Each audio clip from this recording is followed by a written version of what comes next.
Muy buenas tardes. Vamos a iniciar los trabajos del día de hoy, miércoles 18 de mayo. Los saludamos y le damos la más cordial bienvenida, siendo a las 17 horas en punto. Estamos en forma presencial y esto lo comento para mucha gente que se encuentra ya en forma virtual. Tenemos aquí ya conectados a varios.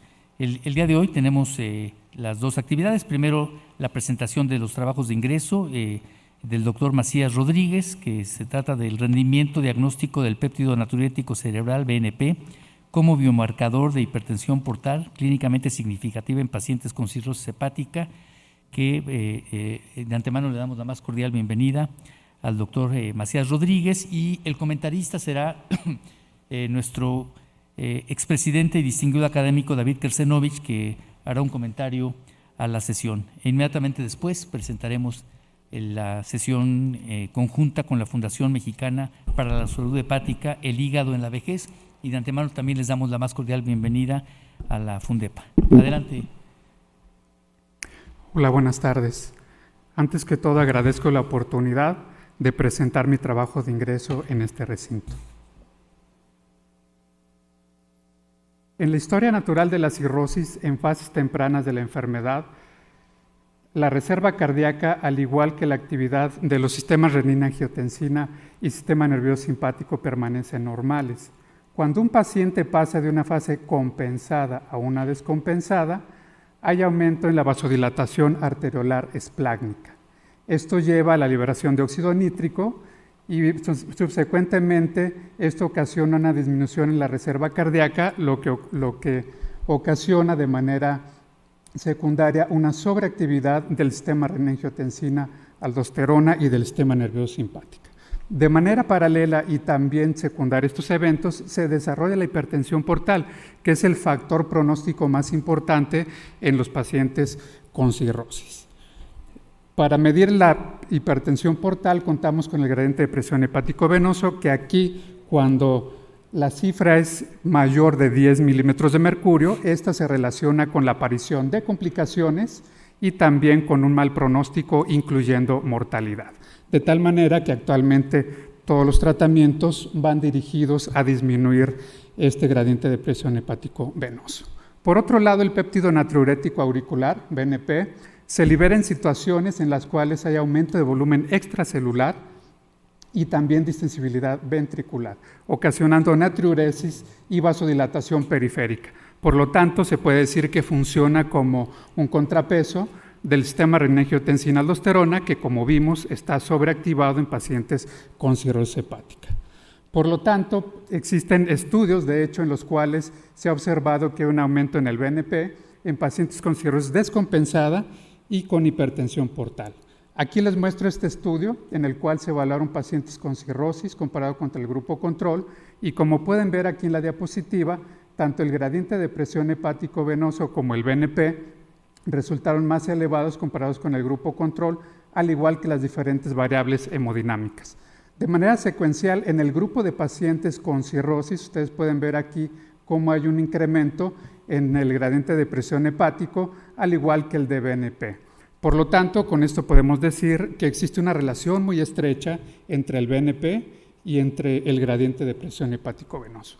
Por lo tanto, nosotros hicimos este estudio en el cual el objetivo fue evaluar el rendimiento diagnóstico del BNP en comparación con el gradiente de presión venosa para el diagnóstico de hipertensión portal clínicamente significativa en pacientes con cirrosis. Este fue un estudio transversal analítico realizado en el Instituto Nacional de Ciencias Médicas y Nutrición. Incluimos pacientes con cirrosis de cualquier etiología que tuvieran una medición de gradiente de presión hepático venoso. Excluimos prácticamente a cualquier paciente que tuviera alguna condición que elevara el BNP, principalmente falla cardíaca o problemas renales. Para esto realizamos medición de ecocardiograma y electrocardiograma. Para la medición del gradiente, todas las mediciones se realizaron por un grupo de radiólogos, el cual estaba cegado a las condiciones del paciente y también a los resultados del BNP. El mismo día de la medición del gradiente se tomó de sangre periférica una muestra para la determinación del BNP, y en un lapso comprendido entre 2 a 4 semanas previa a la medición del gradiente, realizamos endoscopía y también elastografía transitoria. Para el análisis estadístico, el tamaño de muestra se estimó esperando un área bajo la curva de 0.7 y con esto obtuvimos un total de 72 pacientes. El análisis de la prueba diagnóstica se hizo mediante el área bajo la curva, punto de corte con el índice de Juden, sensibilidad, especificidad, valores predictivos y también razones de verosimilitud. En los resultados ustedes pueden observar aquí que en la mayoría de los pacientes fueron mujeres, la edad promedio fue de 52 años, la etiología más frecuente de la cirrosis fue infección por hepatitis C. Aquí pueden observar también las características que se encontraron en la endoscopía relacionadas con hipertensión portal y también, de manera interesante, aquí llama la atención que la mayoría de los pacientes estaban en una fase compensada de la enfermedad. Todos los pacientes estaban en un estadio Child-Pugh A o B. Y en cuanto a los estudios de laboratorio, aquí pueden ver la química hepática, la biometría hemática, los electrolitos, la química sanguínea, etcétera, que estos eran en realidad pacientes muy compensados. La mediana en la concentración de BNP fue de 40 y la mediana de rigidez hepática fue de 18 kilopascales en el grupo total. En cuanto a las variables hemodinámicas, aquí pueden ver que el promedio del gradiente de presión hepático-venoso fue de 12 más menos 4, la presión libre fue de 8 más menos 4, la presión de enclavamiento fue de 19 más menos 6, y aquí se puede observar que el resto de las variables hemodinámicas sistémicas resultó normal. En cuanto al área bajo la curva, para el diagnóstico de hipertensión portal clínicamente significativa, de acuerdo al nivel de BNP, el índice de Juden nos arrojó un punto de corte de mayor a 17 picogramos para la hipertensión portal clínicamente significativa. Con esto se obtuvo un área bajo la curva de 0.75, sensibilidad de 85, especificidad de 64%, un valor predictivo de 92% y estas razones de verosimilitud. Por otro lado, después nosotros comparamos el rendimiento diagnóstico en términos de área bajo la curva con respecto de este marcador, el BNP, con otros, como el índice APRI o también la elastografía transitoria, y como pueden ver aquí ustedes, pues en realidad el BNP fue incluso superior a estos. Por lo tanto, con estos resultados podemos decir que existe una asociación entre los niveles de BNP y el gradiente de presión hepático-venoso, teniendo como punto de corte 17 picogramos de BNP para un gradiente de presión hepático-venoso mayor de 10 milímetros de mercurio, con esta área bajo la curva que es bastante buena de 0.75, una sensibilidad de 85% y una especificidad del 64%. Parece que estos valores fueran un poco bajos de BNP de 17, sin embargo, aquí les presento este estudio del Framingham, en el cual en más de 3.300 pacientes sin falla cardíaca, aquí lo que se encontró fue una mediana muy por debajo del nivel que nosotros tenemos como punto de corte para hipertensión portal clínicamente significativa. De la misma manera, incluso en aquellos pacientes, en aquellos participantes que tenían elevación de los niveles de BNP, este valor fue inferior a lo que nosotros encontramos como asociado para hipertensión portal clínicamente significativa.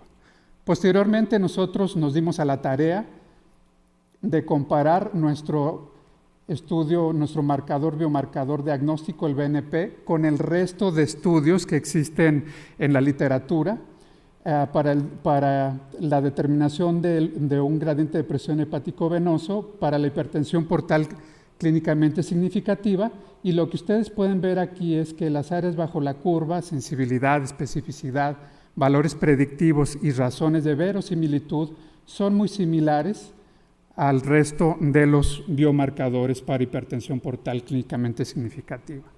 Finalmente, nosotros nos dimos a la tarea de investigar aquí en nuestro medio el costo de este marcador comparado con otros métodos que se utilizan de manera habitual o que se pueden utilizar para la determinación de hipertensión portal clínicamente significativa. Y lo que ustedes pueden ver aquí es que el costo va muy por debajo del resto de los estudios.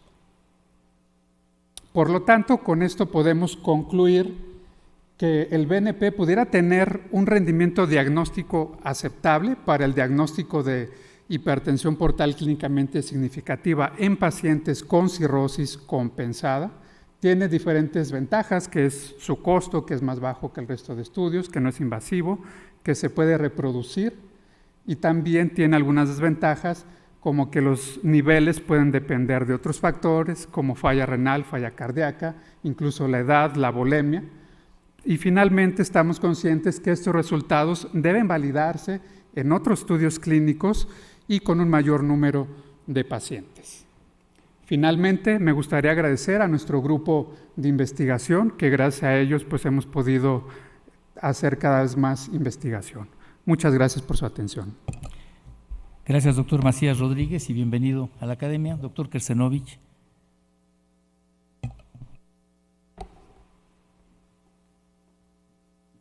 Buenas tardes a todas y todos, y saludo al doctor Jalabe, a su mesa directiva y a Concepción Gutiérrez en esta sesión, y agradezco la oportunidad de comentar el trabajo que acabamos de escuchar de Ricardo Macías.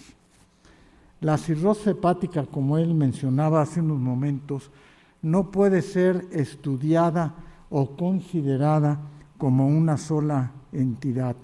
Él mostraba desde la primera diapositiva que desde el punto de vista de pronóstico se distingue entre cirrosis compensada y cirrosis descompensada. Y esta clasificación de compensada o descompensada incluye, entre otros, la presencia o ausencia de datos como son precisamente la hipertensión portal, la cual en general se mide determinando la presión venosa, el gradiente de presión venosa hepática. Y esto tiene un mayor valor predictivo que incluso una biopsia hepática. La presencia de hipertensión portal debe entonces entenderse como la presencia de fibrosis avanzada.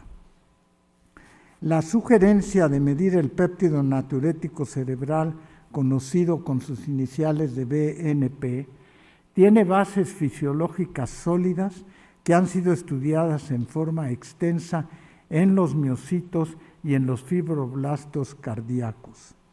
Ya él bien señalaba que sus efectos incluyen diuresis, vasodilatación, inhibición de renina y de aldosterona.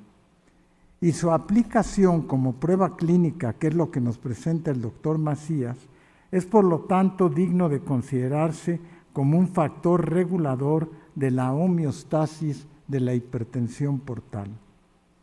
Estudios semejantes al que nos acaba de presentar proponen lo que han correlacionado con la presencia de descompensación hepática y mayor mortalidad. El trabajo del doctor Macías lo que hace también es apoyar estas observaciones, y además es un excelente ejemplo de investigación clínica, es decir, aplicada precisamente al desarrollo de los enfermos. Todo lo anterior va más allá de la pura medición del BNP, porque abre la posibilidad de estudiar cuál es parte de la fisiopatología del desarrollo de la hipertensión portal. Su utilidad, evidentemente, es muy útil en el diagnóstico, pero creo que incluso va a ser todavía más útil en determinar la fisiopatología de la hipertensión portal. Yo quiero felicitar al doctor Macías por el rigor en el diseño del estudio, que nos va a ayudar mucho, seguramente en un futuro cercano, en la aplicación de nuevas modalidades terapéuticas. Me da mucho gusto, doctor Macías, darle la bienvenida en nombre de la Academia Nacional de Medicina e invitarlo a que siga con esa actividad de investigación clínica y que participe activamente en las distintas actividades de esta academia. Muchas felicidades. Gracias, doctor Krsenovich, muchas gracias. Bien, pues Daremos inicio ahora a la sesión conjunta con la Fundación Mexicana para la Salud Hepática, el hígado en la vejez, y me voy a permitir darle la palabra a nuestra compañera académica, la doctora María Concepción Gutiérrez Ruiz, que se encuentra aquí con nosotros, para que nos haga favor de dirigir y presentar a los ponentes de esta sesión. Gracias, María Concepción, por estar acá con nosotros. Lo primero, quiero agradecer a la mesa directiva de la Academia Nacional de Medicina y en especial al doctor José Jalabe el permitirnos realizar esta sesión que desde hace 14 años realizamos en conjunto en el marco del Día de la Salud Hepática.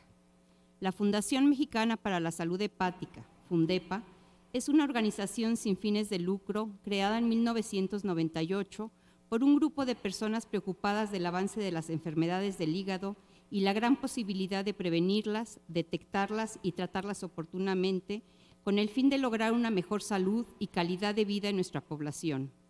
Nuestra misión es promover la salud hepática mediante la educación, la investigación y la incidencia en políticas públicas. El día de hoy les presentaremos la sesión El hígado en la vejez. El envejecimiento de la población constituye un fenómeno sociodemográfico reciente, consecuencia directa del incremento de la expectativa de vida. Una vida más prolongada no necesariamente significa incremento de años saludables, como lo indica el rápido crecimiento de individuos de edad avanzada que sufren de enfermedades crónicas. El envejecimiento es un proceso multidimensional del deterioro del organismo. En muchos casos, este deterioro puede ser secundario, al menos en parte, al estilo de vida, la conducta, la dieta y el ambiente. La patología hepática de las personas mayores ha despertado menos interés que la de otros órganos debido a la ausencia de las enfermedades hepáticas específicas de edad avanzada. Sin embargo, las modificaciones anatómicas y funcionales del hígado, ligadas al envejecimiento, ocasionan que la frecuencia y el comportamiento clínico de algunas enfermedades hepáticas difieran del observado en pacientes jóvenes. El hígado experimenta una reducción de peso y de volumen debido a la disminución del número de hepatocitos en la edad avanzada, que para compensar esta pérdida aumentan su tamaño, es decir, sufren de hipertrofia. Además, se reduce el flujo sanguíneo hepático en aproximadamente un 30%, la capacidad fagocitaria de las células de Kupffer y la actividad del citocromo P450, así como un fuerte descenso en la capacidad de regeneración. La enfermedad del hígado graso no alcohólico se incrementa, ya que la prevalencia de factores causales como la obesidad, dislipidemias y diabetes tipo 2 aumentan con la edad, la cual ha sido relacionada con el incremento de cirrosis en la edad avanzada. El consumo de bebidas alcohólicas es frecuente en personas mayores y resulta más tóxico por la disminución del aldehído deshidrogenasa y del citocromo 12-1 a esta edad.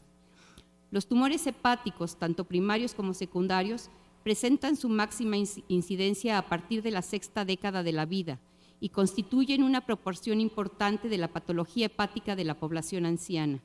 El carcinoma hepatocelular constituye la complicación más frecuente en los pacientes cirróticos ancianos. Las enfermedades de la vesícula biliar y las vías biliares son comunes también. Por todo ello, consideramos importante hablar en este Día de la Salud Hepática del hígado en la vejez. El día de hoy tenemos el gusto de iniciar con el doctor Luis Enrique Gómez Quirós con la plática La fisiología hepática en la vejez.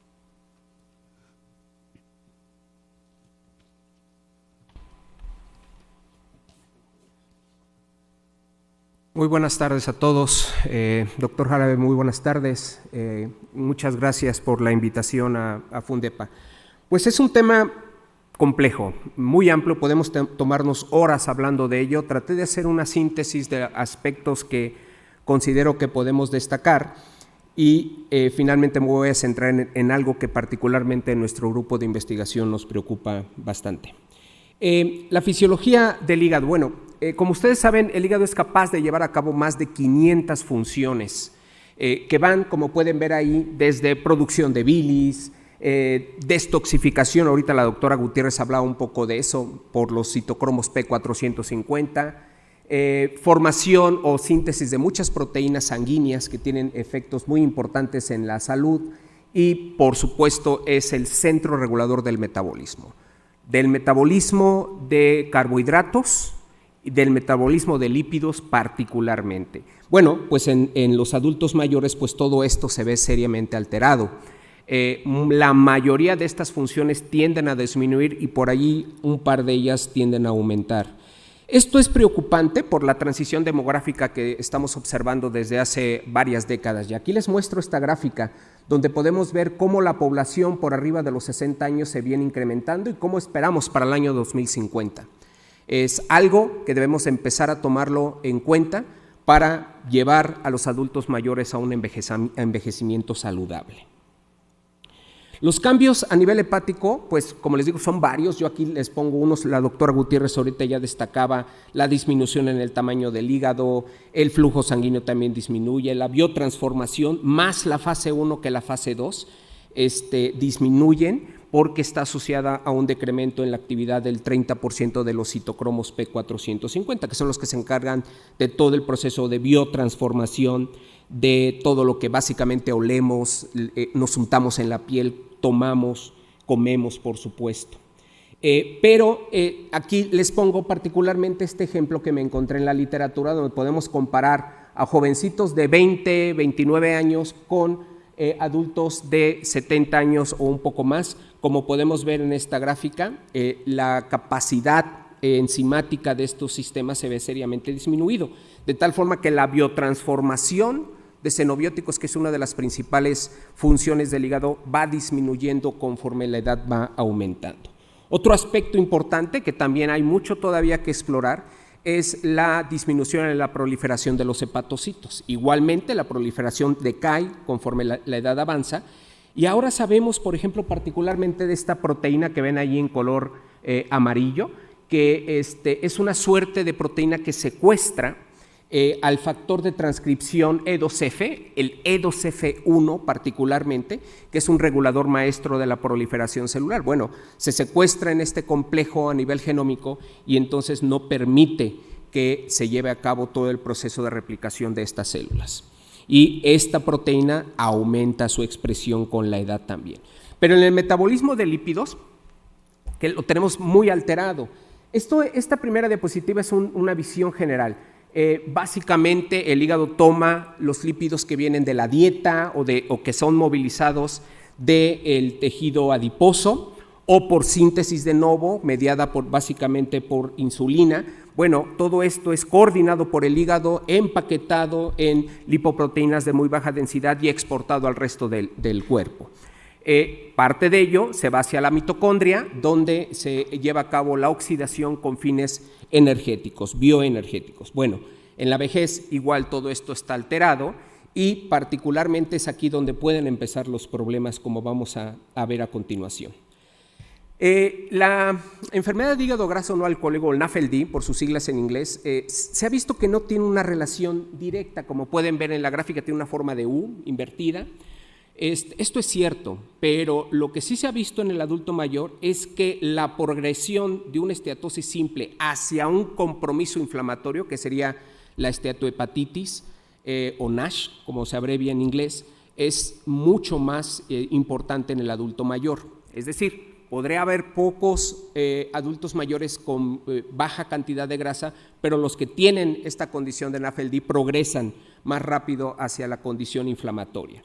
El mecanismo aún no está claro, es algo que también en nuestro grupo nos interesa mucho investigar, pero esto viene acompañado obviamente de infiltrado inflamatorio, mayor producción de especies reactivas de oxígeno, inestabilidad genómica, una reparación deficiente, como nos mencionaba la doctora Conchita, y bueno, y todo esto nos lleva a un problema que con el tiempo se va agravando. Y nosotros sabemos, por investigaciones que hemos realizado en nuestro grupo, que es el tipo de lípido más que la cantidad lo que marca la progresión del daño, y el colesterol es el principal lípido que nos permite esta transición de un NAFLD hacia un NASH.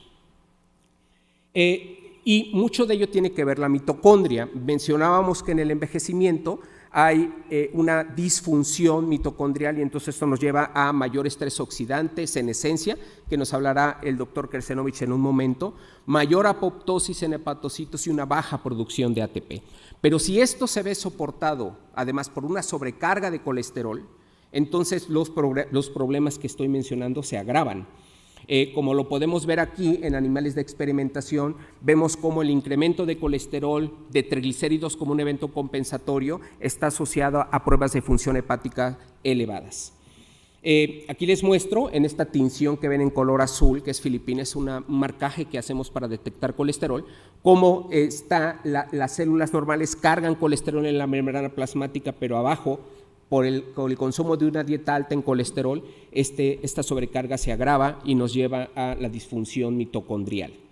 En los últimos años también se ha incrementado muchísimo la hipercolesterolemia, como podemos ver aquí cuando se comparan datos del 2012 al 2018, vemos que en términos generales el porcentaje de personas con hipercolesterolemia sube, y en la gráfica de abajo podemos ver que hay diferencias también en torno al género, ¿sí? Donde, como pueden ver, las mujeres tienden a subir los niveles de colesterol, con la de ahí se mantienen comparado con los hombres que caen, y esto tiene que ver muchísimo con lo que les voy a presentar en la segunda parte de esta plática. Estos eventos, aquí podemos ver unos resultados publicados por el doctor Caballero, donde vemos claramente que esta progresión, así como la vemos nosotros en el animal de experimentación, se presenta en los seres humanos. Abajo está cómo está la sobrecarga de colesterol en pacientes con NASH comparado con una esteatosis simple. Otra vez, es el colesterol el que está marcando particularmente el problema, y esto nos lleva rápidamente a una progresión hacia el carcinoma hepatocelular. Esto es rápidamente nada más un poco de estadísticas, cómo andan las muertes por cáncer en países de la OCDE. No están todos, pero ahí les marco a México y a España, por lo que les voy a mencionar en un momento. Desafortunadamente no tenemos muchas estadísticas actualizadas del problema en México, pero vean lo que nos dice, por ejemplo, este estudio con pacientes mayores de 60 años en México. El cáncer de hígado está ubicado en quinto lugar, pero comparemos con próstata, como hay mayor incidencia, pero las muertes son menos, lo cual nos habla que los métodos de tratamiento están funcionando, pero no así en el caso del hígado. Y esto es en mujeres, como pueden ver, está en cuarto lugar. ¿Sí? Y esto correlaciona bastante bien con lo que mostrábamos de hipercolesterolemia en mujeres. Y esto es en España, por eso les mencionaba, me tomé la libertad de tomar estos datos de España. Como podemos ver, esa línea roja que alcanzan a ver ahí nos marca el límite de los 60 años, y como ven hay una pendiente mayor en caso de muertes por cáncer de hígado.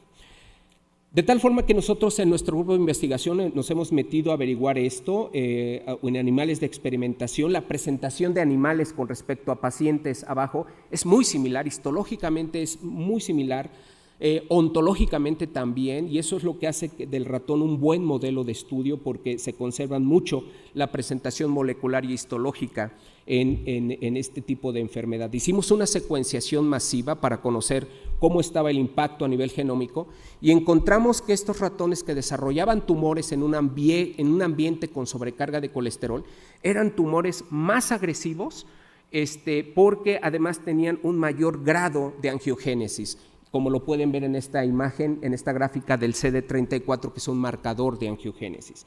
No solamente eso, sino además encontramos un infiltrado inflamatorio, particularmente por macrófagos protumorales, como son los M2, y las gráficas que ven ahí nos dice claramente cómo estas dietas ricas en colesterol promueven hacia un tumor más agresivo.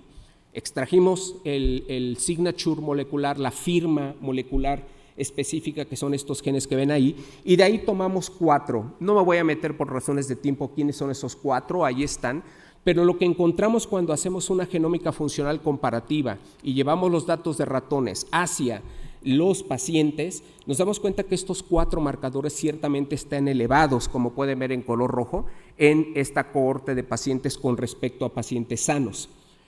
Tomamos estos 4 genes con un algoritmo particular que desarrollamos, y los agrupamos de tal forma que pudiéramos ver si nos estaban dando información pronóstica. Y como pueden ver, en 304 pacientes que tienen una expresión baja versus 62 pacientes que tienen una expresión alta de estos 4 genes, vemos claramente cómo está la sobrevivencia de estos pacientes con carcinoma hepatocelular. Entonces, estos cambios que observamos en términos del metabolismo de lípidos en los adultos mayores es algo que las estadísticas mismas nos están diciendo que debemos tomar muy en cuenta en términos de la incidencia y muertes por cáncer de hígado, que realmente es un problema muy serio en el país. En resumen, pues les puedo comentar que los cambios fisiológicos que, como les digo, podríamos tomarnos horas de hablar de todo ello, explican mucho de las manifestaciones observadas en los adultos mayores a nivel hepático. Las intervenciones dietéticas creo que son muy importantes, sobre todo en el control del consumo de alimentos ricos en colesterol. Sabemos que la dieta en México es riquísima en colesterol. Los datos de la Organización Mundial de la Salud nos indican que consumimos lo doble de lo recomendado. Y, por supuesto, que la pérdida de la homeostasis de estos lípidos, particularmente del colesterol, está condicionando al desarrollo de tumores hepáticos más agresivos, por lo cual debemos de atender esto para tener un envejecimiento saludable. No me resta más que agradecerles su atención al grupo de colaboradores que tenemos. Particularmente quiero destacar al doctor Arturo Simoni, que es los datos que les presenté, y por supuesto a todo el staff del laboratorio, alumnos y profesores. Muchas gracias. Gracias. La segunda plática estará a cargo del doctor David Kersenovich, titulada Oxigenación y senescencia. Gracias, doctor.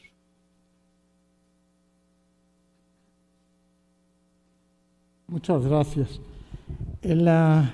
Con el advenimiento de esta pandemia, ha habido una transformación muy importante en muchos de los aspectos, incluyendo lo que se refiere a la senescencia y el papel que juega la oxigenación en relación con la senescencia. Y eso nos hace necesario ver un poco hacia atrás. En el año 2019, el Premio Nobel de Medicina le fue otorgado a 3 médicos científicos, el doctor Semenza, el doctor Radcliffe y el doctor Kaelin.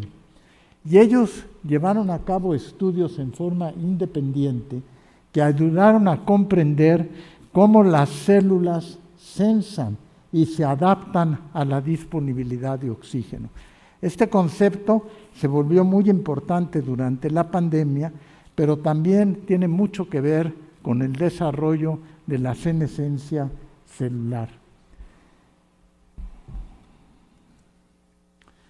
Un ejemplo de ello es lo que pasa, aquí pongo a un buzo, pero un ejemplo de ello es lo que pasa con muchos anfibios, que cambian su oxigenación en el momento que se sumergen en el agua y luego pueden volver a subir a la superficie y vuelven a cambiar su saturación de oxígeno.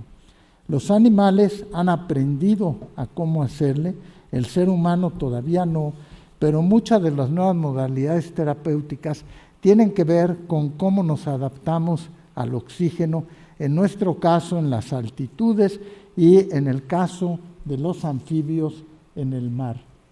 Y hay conceptos muy básicos en ello, y es que el oxígeno se tiene que difundir a través de la membrana de los alvéolos, pasa al plasma, pasa a la membrana de los glóbulos rojos, pasa al interior de los glóbulos rojos y posteriormente viene la reacción química de cómo aprovechar el oxígeno. Ay, ¿cómo regreso una?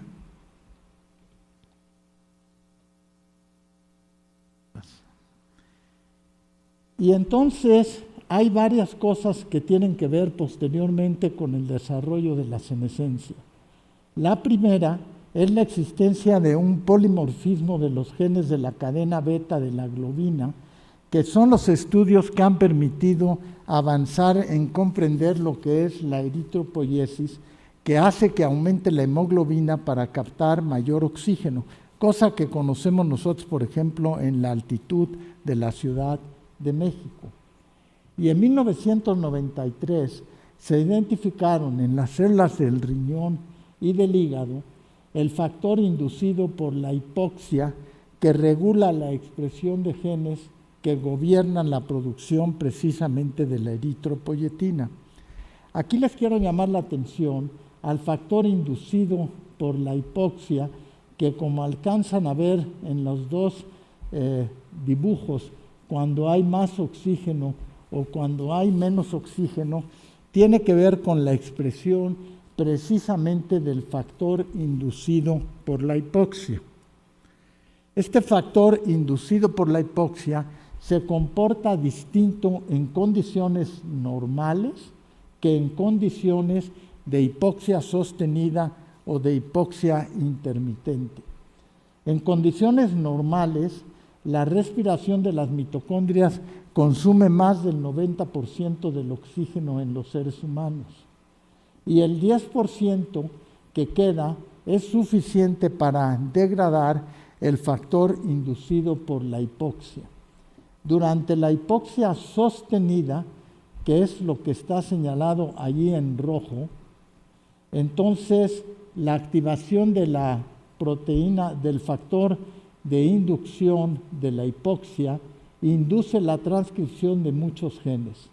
Y en la hipoxia intermitente, lo que se activa, que alcanzan a ver, es precisamente el factor nuclear kappa B, probablemente a través del estrés mitocondrial. Lo que importa es precisamente cómo se encuentra el factor de inducción de hipoxia. Ahora, durante el proceso de envejecimiento, precisamente este factor induce un déficit en la biogénesis mitocondrial y esto altera los mecanismos celulares de producción de energía, incluyendo la reparación celular y del tejido. La acumulación de las especies reactivas de oxígeno, la oxidación de lípidos y de proteínas y las mutaciones del DNA que pueden ver en la parte inferior de la diapositiva, primero las mutaciones del DNA, el acortamiento de los telómeros y finalmente los mecanismos de activación de oncogenes, son los tres mecanismos que se han invocado como más importantes en el desarrollo de la senescencia celular. Pero además de estos factores, se sabe ahora que puede ser producida por otros mecanismos como son precisamente los cambios en la proteína que es inducida por la hipoxia.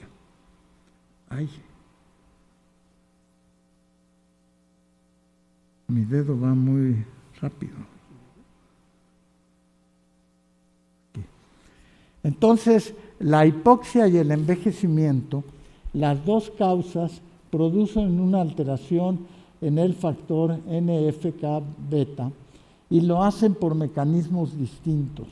La hipoxia lo hace a través de alterar algunas de las señales celulares, mientras que la edad lo hace a través del estrés del sistema retículo endotelio y del estrés oxidativo.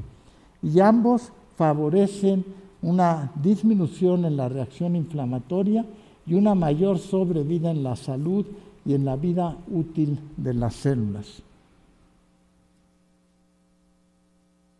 Ahora, si regresamos al hígado, hay algunos aspectos que ahorita mencionó Luis en lo que tiene que ver con la fisiología precisamente celular.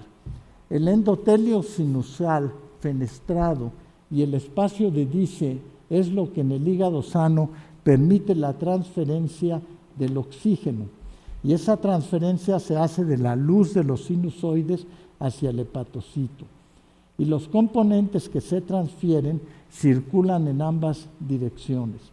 El endotelio no tiene membrana basal y hay un mínimo de colágeno en el espacio de Dice. Entonces el oxígeno pasa libremente a través del espacio del endotelio sinusoidal fenestrado y del espacio de Dice. Tanto en la cirrosis como en el envejecimiento hay cambios estructurales precisamente en el endotelio sinusoidal y en el espacio de Dice que hacen que esto no pueda ocurrir en condiciones normales.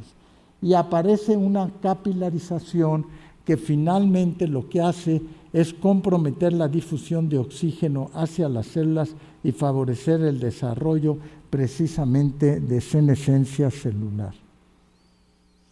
Aquí les pongo algún ejemplo que tiene que ver precisamente con lo que le pasa al cirrótico, que desarrolla alteraciones musculares importantes.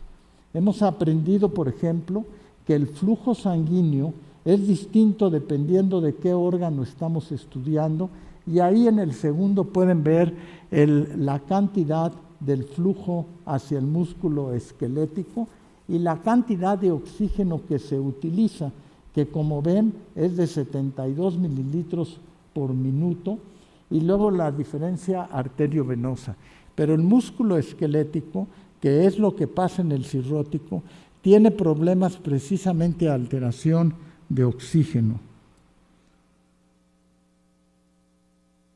Ahora, el oxígeno sirve como un sustrato clave en muchas funciones esenciales, particularmente en la generación de ATP en las mitocondrias. Aquí podemos ver cómo el oxígeno sirve para muchas de las funciones como macrófagos, células dendríticas, neutrófilos o agentes infecciosos. Y eso lo que da lugar es a alteraciones en la fisiología muy importante y alteraciones en la patofisiología que pueden ver en las diapositivas. Pero finalmente todo esto tiene que ver con la acción del factor inductor de hipoxia en el riñón y en el hígado, y hasta hoy se conocen más de 1000 enzimas que son reguladas precisamente por este factor. Uno se pregunta, ¿y qué importancia tiene esto? Y aquí les paso una diapositiva que creo que es una de las cosas más importantes que aprendimos con la pandemia de COVID-19 y que tienen que ver con oxígeno, senescencia celular y el hígado. Pueden ver en la diapositiva que la edad de los tejidos en el desarrollo de una persona son distintas si estas células son de miocardio, de músculo esquelético, tejido renal y neuronas. Esas 4 que están en azul claro no se regeneran. Esas son células que no se regeneran y que una vez que se encuentran alteradas por hipoxia, difícilmente la función que se altera se va a recuperar. Por eso ahora vemos miocarditis, vemos daño precisamente de atrofia muscular, etc. Después tenemos las intermedias, vellosidades intestinales o pulmonar, y finalmente tenemos las células hepáticas y otras que ven ahí señaladas, que sí tienen una gran capacidad de regeneración durante la vida y por lo tanto pueden responder mejor a la hipoxia. Los cambios a que da lugar la hipoxia antes de llegar a la muerte celular y a la necrosis del tejido están resumidos ahí, pero muchas de ellas tienen que ver precisamente con la difusión de oxígeno y con la alteración mitocondrial. Por lo tanto, la conclusión que uno puede sacar de esta presentación es que el oxígeno es algo muy importante, no nada más para la regeneración de las células hepáticas, sino que la presencia de hipoxia puede favorecer el desarrollo de la senescencia celular y por eso muchas de las alteraciones en el enfermo cirrótico que nos mostró Luis hace un momento, cómo va disminuyendo el tamaño del hígado, cómo va disminuyendo la función, tienen que ver precisamente con la hipoxia. Muchas gracias. Muchas gracias, doctor. Nuestra tercera ponencia es sobre medicación e interacción de fármacos en la vejez con el doctor José Gótez Palazuelos. El doctor Maravilla no pudo estar, por lo tanto el doctor José nos hizo favor de darnos la plática. Muchísimas gracias, doctor. Buenas tardes, gracias doctora, buenas tardes a la mesa directiva, buenas tardes a todos ustedes y bueno, pues vamos a hablar sobre este tema relevante en términos de sobremedicación e interacción de fármacos en los adultos mayores.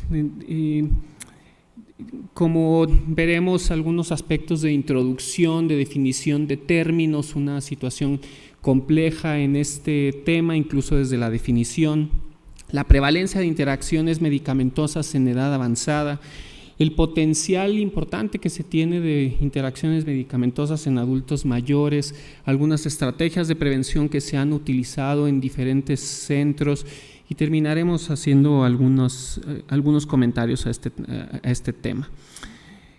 Claramente, como se había mencionado, pues la población de adultos mayores es una de las poblaciones con mayor crecimiento en las últimas décadas, de tal manera que las proyecciones en los siguientes años indican pues que alrededor de por ahí del 2050 una de cada 6 personas tendrá forzosamente arriba de 65 años. Y por supuesto esta es una situación relevante en términos de salud, porque esta es la población que tiene mayor carga de comorbilidad. En este análisis de transversal con datos de 40 de las comorbilidades más comunes en una cohorte de más de 1 millón de personas, se puede observar que las personas de arriba de 65 años tienen por ahí una prevalencia de 65% de una o más comorbilidades. De tal manera que pues esta es la población que estaremos atendiendo con mayor frecuencia en los siguientes años, y que por supuesto es la población que mayor carga de medicamentos recibe. Si vemos, por ejemplo, algunos análisis, hacemos en general una generalización, pues se estima que en la actualidad la población de adultos mayores constituye entre el 10 al 13% de la población en los diferentes países. Y si vemos análisis de algunos países, se indica que esta población recibe aproximadamente el 33% de las prescripciones de medicamentos anuales. Es decir, esto es algo muy importante para todos los sistemas de salud.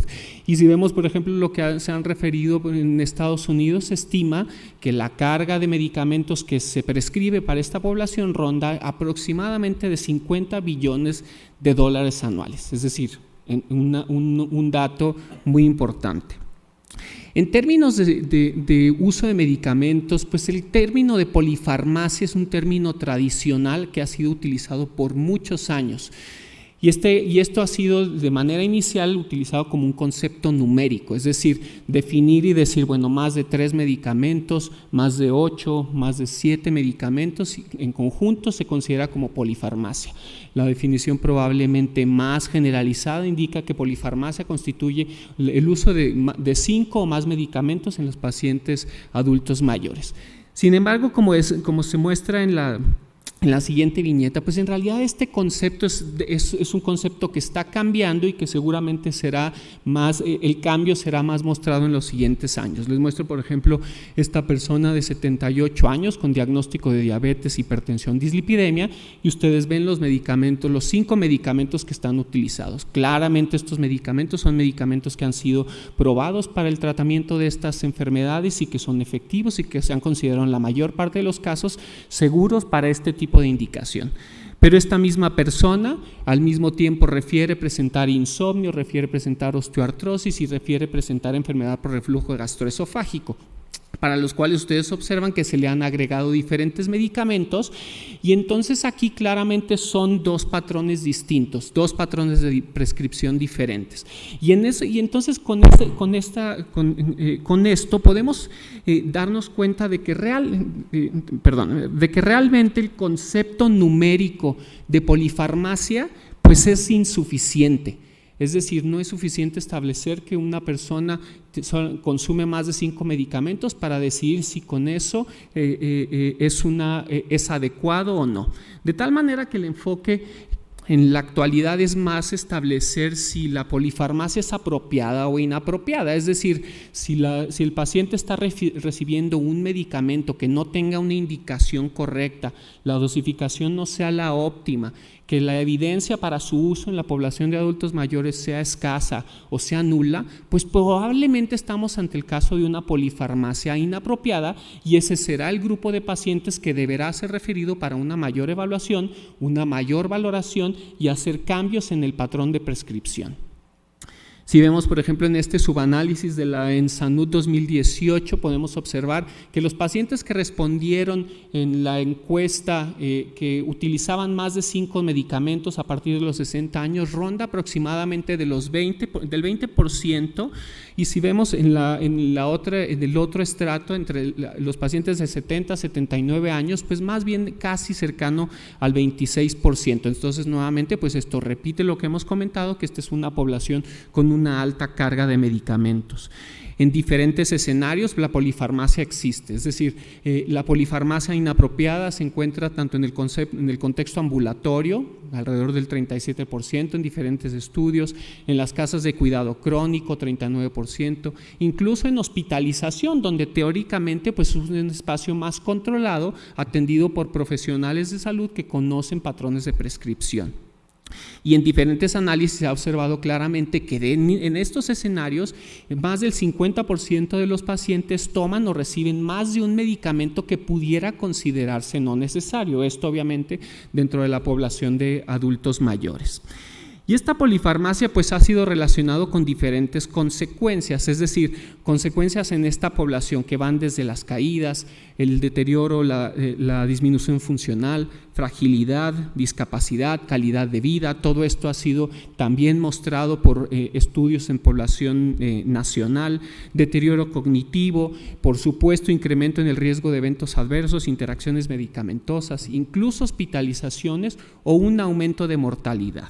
Por lo tanto, pues es necesario conocer cómo nos encontramos en términos de eventos adversos y prevalencia de interacciones medicamentosas por esta consecuencia asociada a la polifarmacia. Si en ese sentido vemos diferentes revisiones, encontraremos que la prevalencia de interacciones medicamentosas en esta población es bastante variable. Si vemos, por ejemplo, en esta tabla el primer estudio, una revisión sistemática de personas hospitalizadas, de más de 9,000 pacientes hospitalizados, veamos que la prevalencia es bastante amplia en los diferentes estudios incluidos en ese trabajo. Pero si vemos abajo, en una revisión sistemática de estudios de pacientes ambulatorios, pues también se observa que la prevalencia es bastante variable. Ahora, si nos enfocamos en estudios de pacientes de adultos mayores que fueron evaluados en unidades de atención geriátrica, es decir, con personal de salud que están explícitamente entrenados para la detección de interacciones en esta población, entonces la prevalencia de potenciales interacciones puede rondar alrededor del 80 a 90% en esta población. En el último estudio podemos observar fueron pacientes que estuvieron seguidos en diferentes estadios clínicos, antes de la hospitalización, durante la hospitalización y posterior a la hospitalización, y ustedes se pueden dar cuenta que en realidad la prevalencia no cambia tanto, rondando por ahí del 50% en esos diferentes escenarios, de tal manera que esta es una población que está consistentemente en riesgo para la presencia de interacciones medicamentosas potenciales o realmente las que suceden. Y el potencial de interacciones medicamentosas, el potencial de interacciones medicamentosas pues se debe a la multifactoriedad, es decir, la aparición de interacciones medicamentosas en esta población se debe a múltiples factores, desde los cambios farmacocinéticos, cambios en la farmacodinámica en esta población, las comorbilidades, la polifarmacia, la respuesta genética de cada población a cada fármaco e incluso otros factores específicos de esta población como el deterioro cognitivo. Si nos enfocamos, por ejemplo, en algunos de los aspectos farmacocinéticos relevantes, pues esta población tiene cambios en el contexto de absorción y distribución medicamentosa. En el contexto de la absorción, desde un incremento del pH gástrico, de la disminución del vaciamiento gástrico, de la disminución del flujo esplácnico, la disminución de la superficie de absorción intestinal o incluso una actividad variable de proteínas transportadoras de medicamentos que se encargan de sacar el medicamento hacia el lumen intestinal, reduciendo sus concentraciones. Todo esto generando retraso en la absorción medicamentosa, incluso una reducción completa de la absorción que puede favorecer desde la ineficacia terapéutica, eventos adversos e interacciones medicamentosas. La población de adultos mayores tiene claramente cambios en la composición corporal que afectan la distribución de medicamentos. Como podemos observar, los pacientes de edad avanzada tienen aumento de la grasa corporal, una disminución del volumen plasmático, disminución del agua corporal total, y esto favorece que medicamentos, por ejemplo, lipofílicos, tengan un volumen de distribución más alto, puedan quedarse más tiempo en el organismo, incrementando el riesgo, obviamente, de eventos adversos y de reacciones adversas, sobre todo en aquellos medicamentos que tienen una ventana terapéutica estrecha. Asimismo, pues todos conocemos que conforme vamos avanzando en edad, hay una disminución progresiva de la tasa de filtrado glomerular.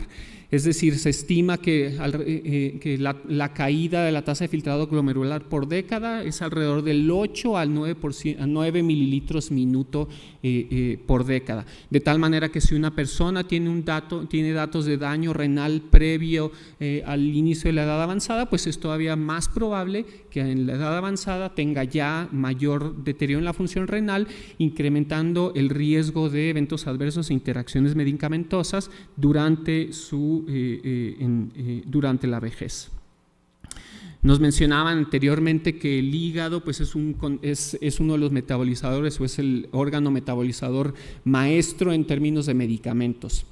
En este sentido, pues el sistema enzimático de los citocromos pues es el sistema más importante en la biotransformación de los medicamentos, desde la fase 1 de oxidación o las fases 2 de conjugación, primordialmente la fase 1, que es el sistema citocrómico, en donde en particular de la mayoría de las isoenzimas relacionadas al metabolismo medicamentoso, particularmente el citocromo 3A4 probablemente sea uno de los más irrelevantes en términos de la población adulta, porque algunos reportes indican o señalan que de este sistema o de esta isoenzima puede haber una caída de alrededor del 8% por década, lo que puede repercutir en el incremento de riesgo de interacciones medicamentosas durante la vejez.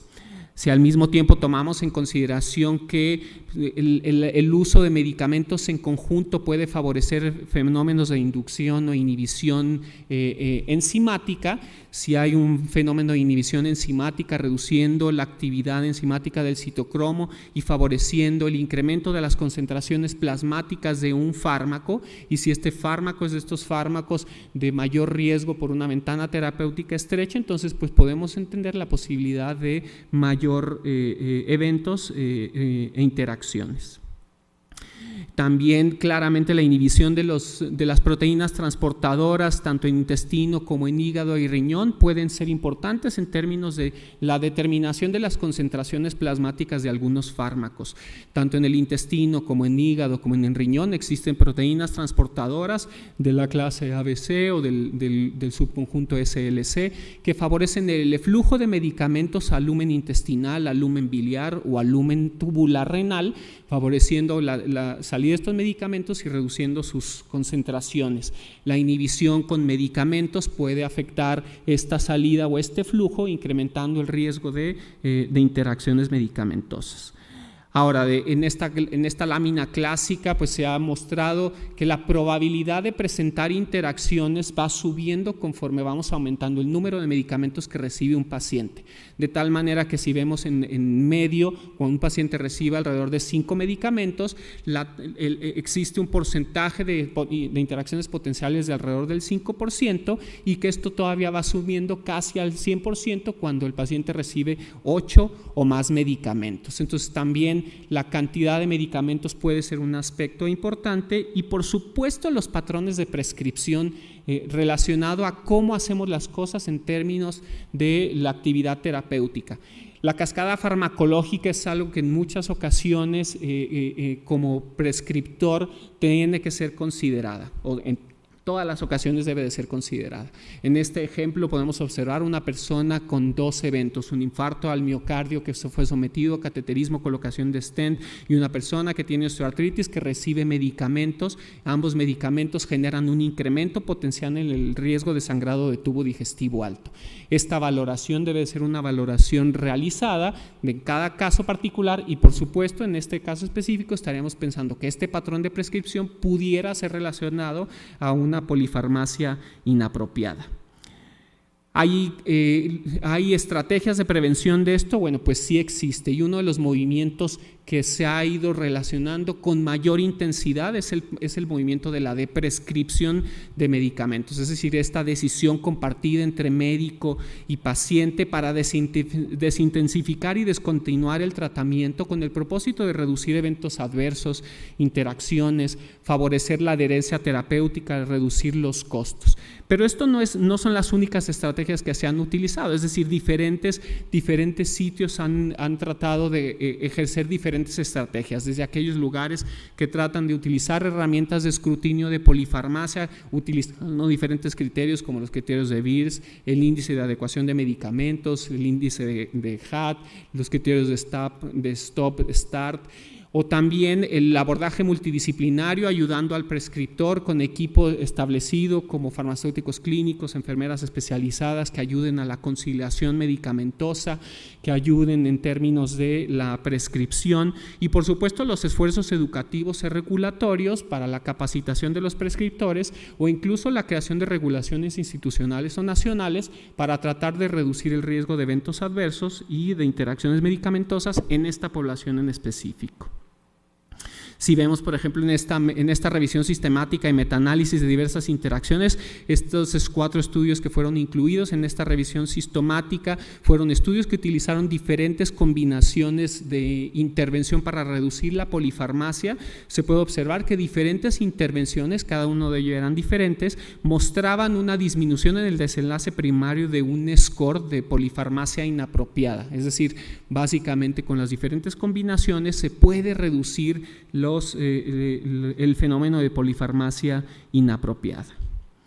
De tal manera que culminaré mencionando que pues creo que la polifarmacia es un problema silencioso, es algo relacionado a la atención, a nuestro actuar en el día a día. Se requieren mejores herramientas para ayudar al clínico, para evaluar beneficio, riesgo del uso de múltiples medicamentos, y por supuesto se requerirían de estrategias nacionales, institucionales para la reducción de tanto la polifarmacia, eventos adversos, interacciones asociados a los medicamentos.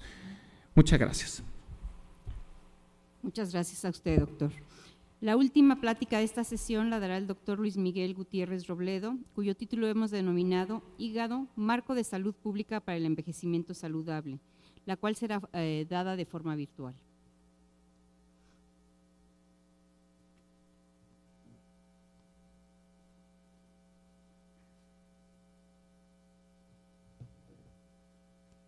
Muy buenas tardes.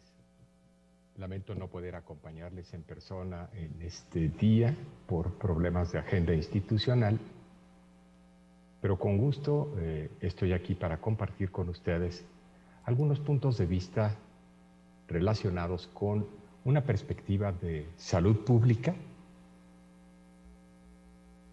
en cuanto al envejecimiento saludable y con especial énfasis en el envejecimiento hepático.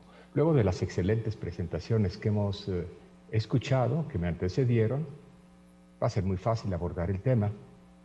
Nos queda claro que el estado actual del reto es que las enfermedades hepáticas se han convertido en una importante amenaza para la salud y que la cara de la hepatología ha cambiado, en primer lugar, gracias a los grandes avances terapéuticos como la cura de la hepatitis C y el control razonable que ahora tenemos sobre la hepatitis B crónica.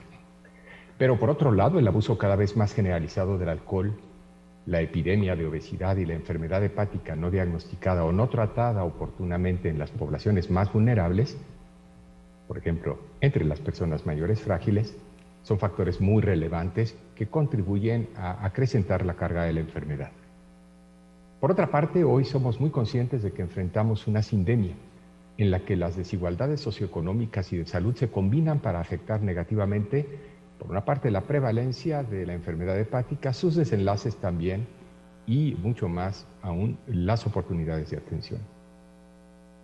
Y, por si fuera poco, la pandemia de COVID-19 ha contribuido a magnificar estos desafíos para la operación de las políticas de salud y para alcanzar una verdadera equidad en el acceso a la atención.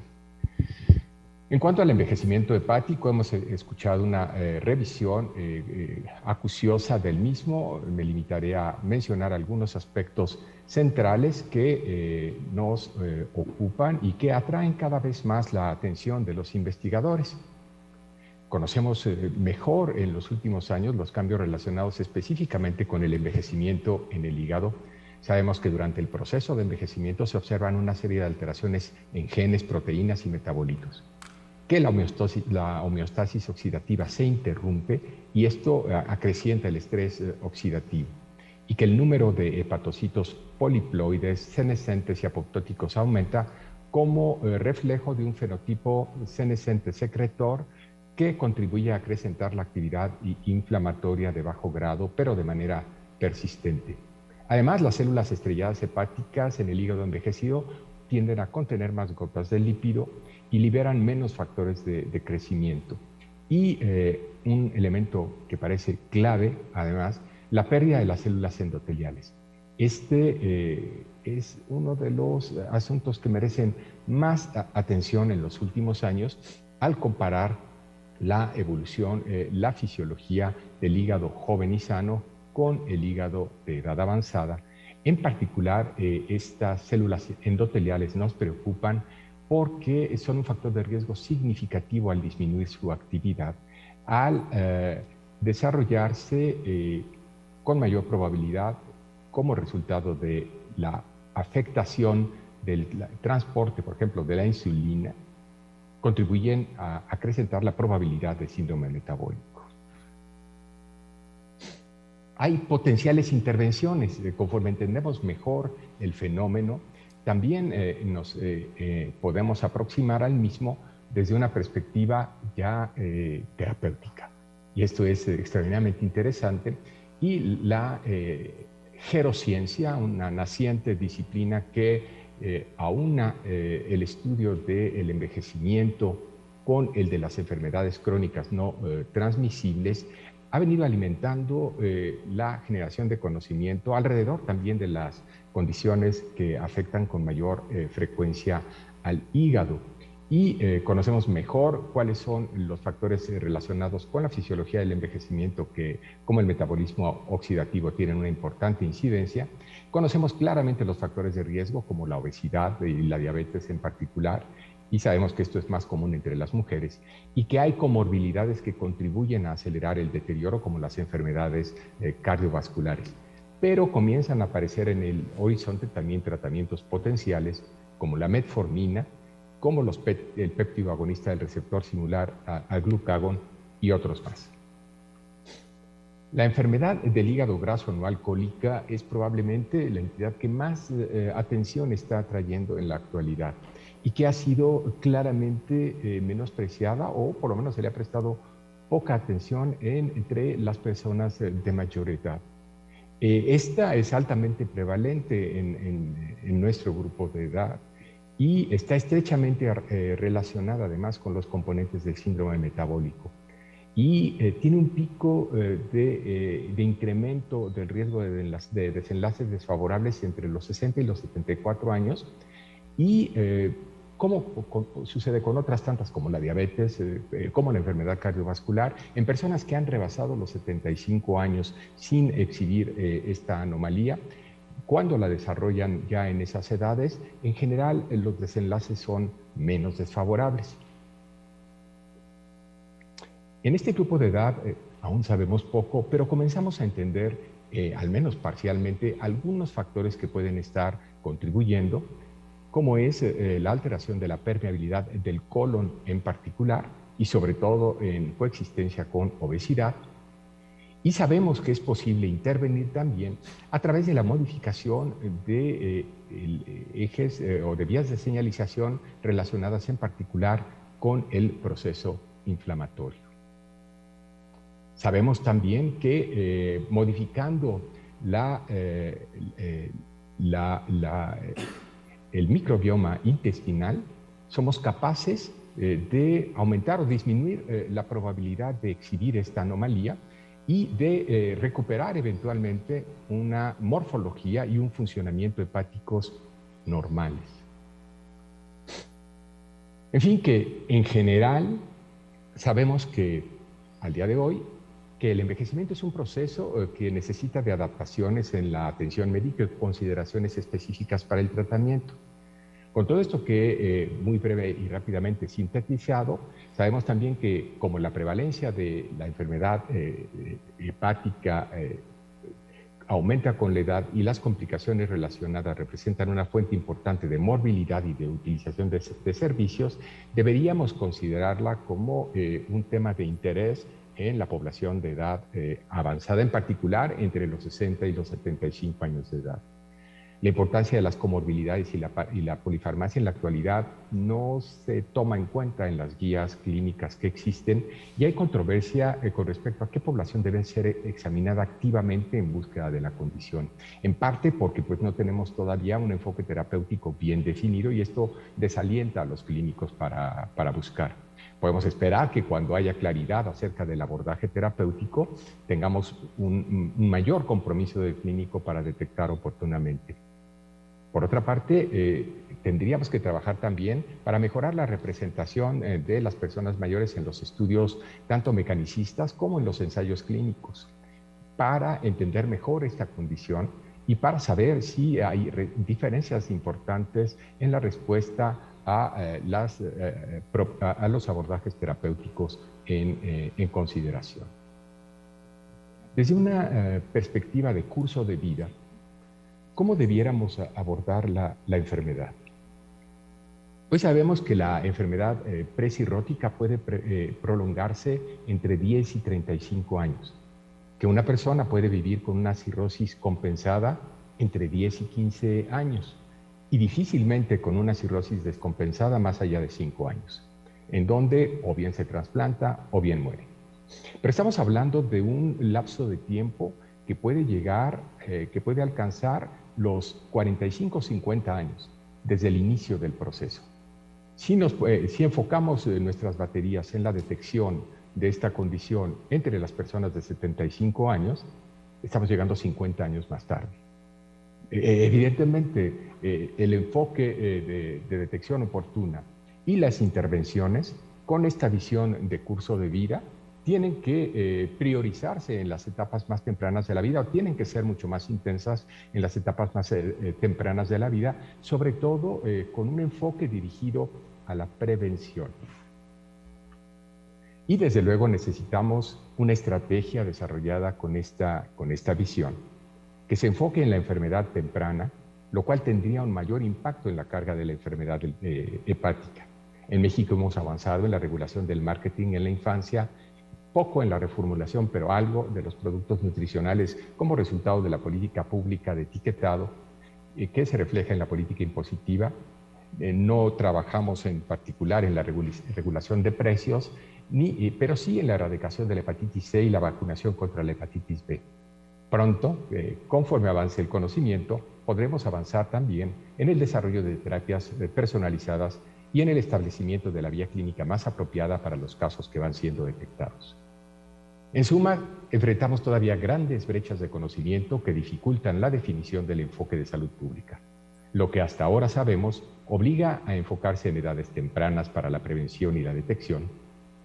Es necesario entender mejor la epidemiología y los desenlaces asociados en la población mayor para mejor definir la conducta a seguir. Hoy es pertinente hacer un llamado a incentivar la investigación en el tema, en particular en la población de mayor edad. Sin más, quedo atento a sus preguntas.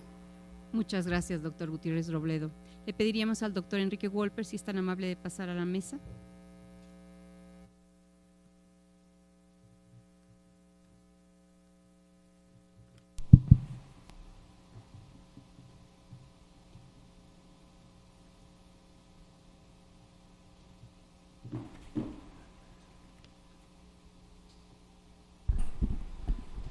Señor presidente de la Academia Nacional de Medicina, como bien señalaba la doctora Concepción Gutiérrez al inicio, hace más de una década que la Fundación Mexicana para la Salud Hepática, FUNDEPA, tiene sesiones conjuntas con la Academia Nacional de Medicina. Eso nos distingue, nos enorgullece y agradecemos muchísimo a esta mesa directiva y a las que la han precedido esta oportunidad que nos dan para estar en este foro. Quiero felicitar primero a Concepción Gutiérrez, a Conchita, por haber diseñado y luego armado un programa de esta calidad y con tanta pertinencia. Yo espero las preguntas de ustedes, los comentarios que puedan tener a estas excelentes pláticas, pero mientras se animan, yo empezaré por preguntar algunas cosas. Luis Enrique, tú mencionabas que hay una disminución del 30% en citocromo P450 y que una de las alteraciones más importantes es el metabolismo de los lípidos y el colesterol. Esto va unido a una disminución de la circulación. No sé si quisieras comentar si esta disminución en la circulación es pareja a nivel de vena porta y arteria hepática, o es mayor en el sistema porta esta disminución y cuál sería su implicación. No, doctor, en realidad este estudio que tomé de la literatura habla de las actividades de este citocromo P450 hepático, ¿sí? Y hepático. se observa hepático, ¿sí? No en circulación, no en sangre, sino a nivel de hepatocitos. Y CAI hacen diversos análisis con diferentes fármacos y se nota claramente cómo hay una disminución en la biotransformación y por lo tanto en la pérdida de la efectividad terapéutica que puedan tener. Sí, claro, la disminución es a nivel hepático. Exacto. Pero hablan también de una disminución, como otras cosas que ocurren en el envejecimiento en el hígado, de una disminución importante del flujo sanguíneo, que son como 1.500 mililitros por segundo, lo que lleva el 75% la vena porta, el 25% arteria hepática, y si esto se altera en la misma proporción, ¿y qué importancia podría tener si no se altera en la misma proporción? Desconozco, doctor, yo le pasaría la pregunta tal vez al doctor que nos habló justamente, y porque esto pudiera tener también implicaciones incluso en farmacodinamia, entonces tal vez sí, doctor, sí.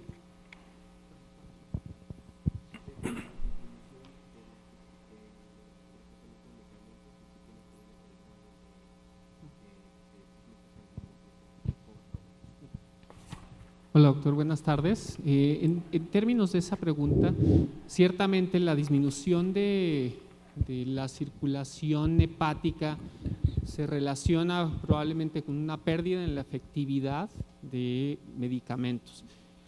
Uno de los primeros efectos que puede llegar a suceder y que ha sido reportado en población adulta mayor es la pérdida del metabolismo del primer paso de muchos medicamentos, que estamos hablando obviamente que es un fenómeno de llegada arterial, que haya un fenómeno de disminución y que eso de afección portal y que eso repercute en el contexto de las concentraciones plasmáticas, pues pudiera ser, pero ese fenómeno inicial de reducción del primer paso de metabolismo del medicamento a nivel del hígado es un fenómeno que puede ser clínicamente significativo para muchos fármacos en esta población, ¿no? Ya que tienes el micrófono, doctor Gótez Palazuelos, además de felicitarte, lo hiciste muy bien. Gracias. Y entraste como bateador emergente, pero mencionaste cosas muy importantes en relación con drug-drug interactions y lo que puede haber en la vejez. Hablaba de prevención, de la sobremedicación. No es nada fácil. Tú mencionabas ahí algunos ejemplos en donde alguien que ha tenido un infarto del miocardio y que fue cateterizado y recibe clopidogrel, otros sustancias como la aspirina, como estatinas, inhibidores de bomba de protones, hipotensores, pero además de esto, los pacientes consideran que esas son las medicinas y muchas otras cosas que toman y no te las dicen si no lo preguntas, ni siquiera lo consideran medicinas. Estoy hablando de melatonina, de probióticos, de polivitaminas, de pastillas que solo tienen vitamina E o vitamina C o vitamina D, tés, etcétera. En términos de prevención, ¿cómo has considerado que esto pudiera ayudarle a los enfermos? Todo este uso de suplementos agregado al uso de los medicamentos, doctor, pues es algo que ciertamente ha sido explorado en algunos estudios, sobre todo en el contexto de herbolaria, y ciertamente esto todavía puede incrementar más el riesgo de reacciones adversas si estamos hablando en el contexto de salud hepática. Conocemos que existen diferentes remedios herbales que pueden incrementar el riesgo de lesión hepática. Ahora, en términos de prevención, creo que así como las interacciones medicamentosas son multifactoriales, creo que las acciones de prevención deben de ser multifactoriales, es decir, la atención tanto en los patrones de prescripción a medicamentos, la presencia de regulaciones institucionales o las regulaciones nacionales en el contexto de la población de edad avanzada, especialmente con los medicamentos de alto riesgo, ventana terapéutica estrecha, etcétera, ¿no? Entonces, pues es una tarea muy ardua porque involucra hacer intervenciones en diferentes etapas. Gracias, doctor Gótez Palazuelos. Yo agregaría el insistir con los enfermos que todo esto que toman no es inocuo, ni siquiera lo que consideran como medicamentos naturales, homeopáticos, hierbas, tés de diferentes raíces.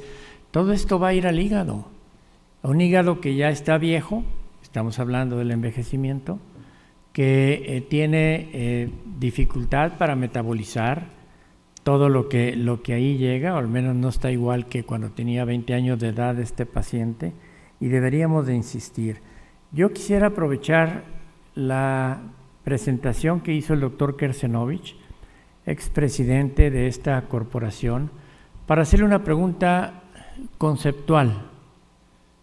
Hoy hablaron del hígado en la vejez, pero se envejece todo. No sé si la sarcopenia está relacionada con esta alteración en el metabolismo del hígado, pero cuando digo conceptual, ¿qué pudieras decirnos, David, en relación a el envejecimiento global y desde luego la participación que tiene el hígado, como bien lo señalaron, ¿no? Sí, antes de que conteste, quisiera hacer un comentario para Pepe. Pepe, ahorita vieron la disminución del flujo sanguíneo, hablaron de disminución de los hepatocitos, hablamos de la senescencia. Mi pregunta es, ¿cómo calcular y cómo ajustar el medicamento en la gente mayor? Porque usamos generalmente las mismas dosis para un adulto joven que para una gente arriba de 60 o 70 años. ¿Es eso importante o no? Lo dejo como pregunta y le contesto a Enrique. A ver, Enrique, el fenómeno que yo mencioné de hipoxia tiene que ver fundamentalmente porque es en células de hígado y en células de riñón donde se ha encontrado el factor que es inducido por hipoxia. Y eso es lo que hace a esos dos órganos especialmente sensibles a desarrollar senescencia. Probablemente afecta en otros órganos en la medida que vas envejeciendo, pero es distinto. Y ese factor de inducción de hipoxia es fundamentalmente importante en el desarrollo de la eritropoiesis, cosa que sabemos que ocurre fisiológicamente. Entonces, la contestación es, no creo que ocurra en todos los órganos igual el fenómeno de envejecimiento, va cambiando de distinta manera. ¿Ayudaría esta inducción del factor de hipoxia que se genera en la vejez a que menor flujo, pero mayor aprovechamiento del oxígeno que llega al hígado? ¿Una manera de compensar la disminución en el flujo? Sí, precisamente la eritropoyesis es una manera de tratar de compensar el que haya mayor difusión de oxígeno. Creo que es una mezcla, y por eso mi pregunta práctica para José es, ¿cómo le hacemos para, no nomás la polifarmacia, sino para dosificar los medicamentos en la población adulta mayor? ¿Existen más preguntas de Sí, los asistentes? perdón, Enrique. ¿O quieres comentar algo? Gótez Palazuela, luego le pedimos al doctor Santiago Gallo y luego a nuestro tesorero. Enrique, si y quieren hay dos preguntas comentar también después del tesorero, la doctora Gerson y el propio doctor Gutiérrez. Están levantando la Y mano. Raúl también, pues adelante. Sí, si quieren estas preguntas, sí, las que están en chat. Le damos la palabra a la doctora Gerson.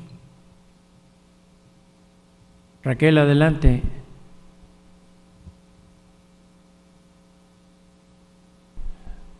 No sé si no nos escucha, pero Santiago, ¿por qué no empiezas y luego vemos si la doctora Gerson ya está conectada? Yo, como endoscopista y como gastroenterólogo, estoy muy preocupado por la cantidad de bloqueadores de secreción de ácido que se prescriben. Es realmente increíble cómo trata uno de destetar a los pacientes de los bloqueadores de ácido y es casi imposible. Lo toman como una píldora que les va a ayudar y no sé esto qué tanto pueda alterar al hígado o las funciones del mismo. No sé si hay algún estudio específico sobre bloqueadores de secreción de ácido. Pues ustedes lo recetan de rutina. Perdón, en términos de un estudio en específico de bloqueadores de hígado, no que yo conozca, lo que sí es el uso crónico de bloqueadores todavía inhibidores de bomba de protones en esta población, todavía pudiera ser para algunos fármacos un factor más de alteración en la absorción de algunos medicamentos en específico, ¿no? De tal manera que pues eso es algo que hay que tener en consideración al generar cambios, gastritis crónica, atrofia, etcétera, ¿no? En términos de salud hepática no le podría responder. Sí. Lo que sí tenemos informado es con el uso de pantoprazol, elevación de las enzimas hepáticas, sin embargo no tiene una traducción clínica importante como usted ha comentado.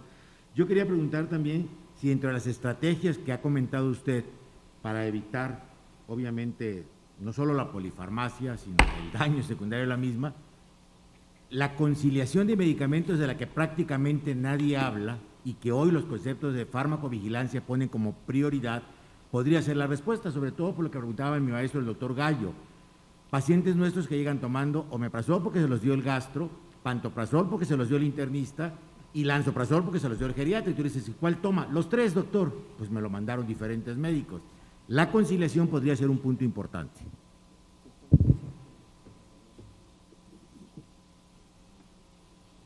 A ver si está la doctora Gerson. Doctora Gerson.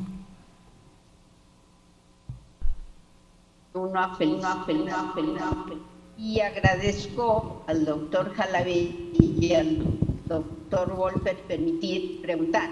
En relación a las enfermedades crónico-degenerativas que van aumentando y se requiere un mayor número de medicamentos, mi pregunta es, ¿existe un perfil genético, un perfil molecular para el cálculo o para la evaluación pronóstica y predictiva en relación al agregar metabolismo hepático, un perfil genético, por ejemplo, citocromo HIF, ¿Hay algo pronóstico y predictivo que nos ayude?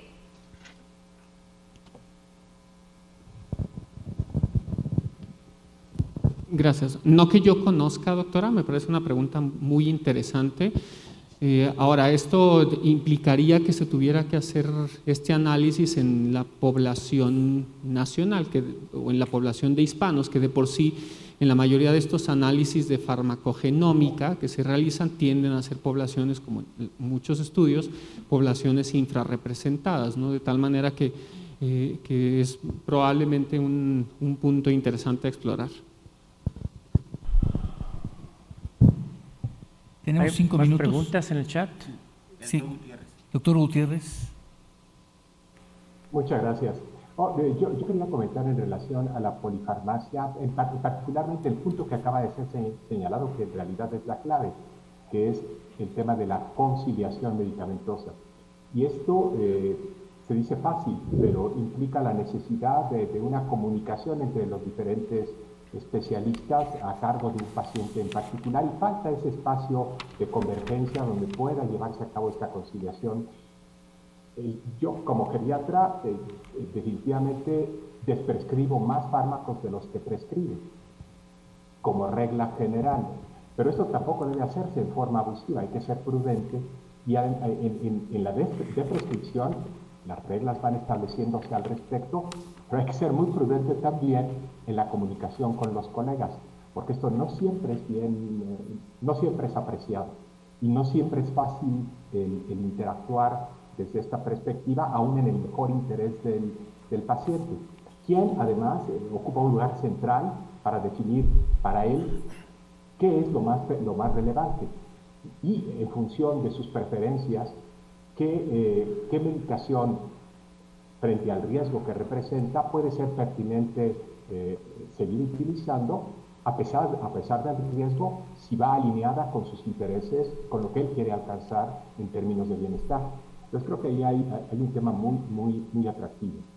Ahora, en lo que se refiere a medicina personalizada y polifarmacia, es extremadamente complejo. Son de tal naturaleza las interacciones que es muy difícil el poder avanzar en ese sentido, aunque hay ensayos concretos al respecto. Pero, y como ya bien decía el doctor Gómez también, esto pues varía en función de las poblaciones de origen, no es justamente es algo casi personalizado, no es fácil generalizar estos principios. El doctor Gómez Palazuelos introdujo un término, lo mencionó, de prescripción, no de prescripción, sino de prescripción, en donde menos es más. Y hay que tener pues la autoridad moral que da el ser médico especialista para convencer al enfermo cuando él le pregunta, ¿qué más me va a dar, doctor? Pues al contrario, le digo, y seguramente ustedes también lo hacen, pregúntame qué le voy a quitar de todo lo que están tomando. Bueno, muy rápidamente, señor presidente, yo tengo otro motivo de agradecimiento para usted, y es que el día de ayer, por vía telefónica, autorizó a la Fundación Mexicana para la Salud Hepática para entregar los estímulos a la investigación científica. Y si me permite, los entrego muy rápidamente. El estímulo Antonio Ariza Cañadilla para la investigación en hepatología al doctor Natanael Germán Ramírez. Si está presente, le pediría que pase. Y les comento, esto tiene gran trascendencia. Si no me equivoco, Luis Enrique, tú fuiste el primer recipendario, el que recibió el primer estímulo de investigación, Antonio Ariza Cañadilla, y mira hasta dónde has llegado. Doctor Germán Ramírez, muchas felicidades.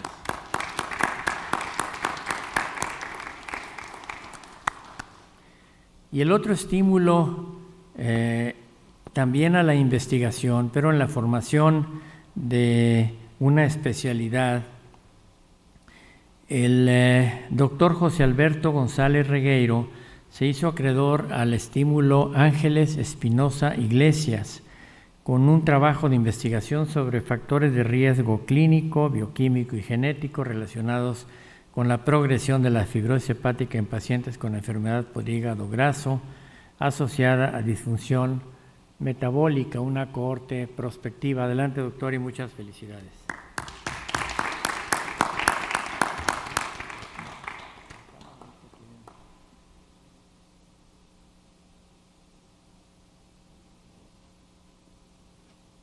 Señor presidente.